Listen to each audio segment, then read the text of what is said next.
जय जगन्नाथ जय जगन्नाथ।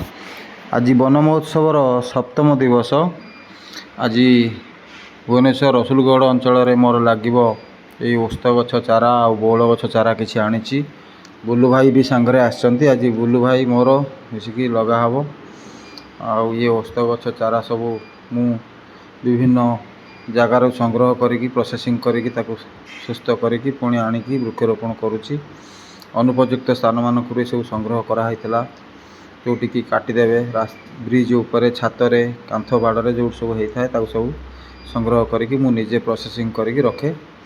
आज रसुलगढ़ साइड रे आवश्यक जगह देखी मु लगेली। ओस्त गछ बहुत बढ़िया झंकालिया शक्त गछ शह शह वर्ष बंची थाए। 24 घंटा अम्लजान दिए ता सहित परिवेश को शीतलीकरण करे।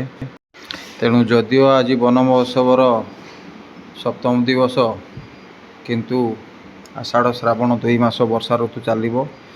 तेणु मोर ये वृक्षरोपण काम जारी रहिबो। बुलू भाई वर्तमान गोटे ओस्त गछ लगाउछंती से रसुलगढ़ साइड रे।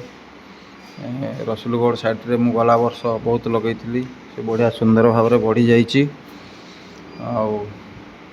बुलू भाई मते बहुत बढ़िया सहयोग कर मोर वृक्षरोपण कार्य सब बड़े प्राय से मो सांगरे जाती। आज से तांकर निज हाथ में ओस्त गछ लगाउछंती। जोटी जोटा आवश्यक आमे देखिकी ताको रोपण करूँ। तेणु आज ये सप्तम दिवस रे वृक्षरोपण होउची।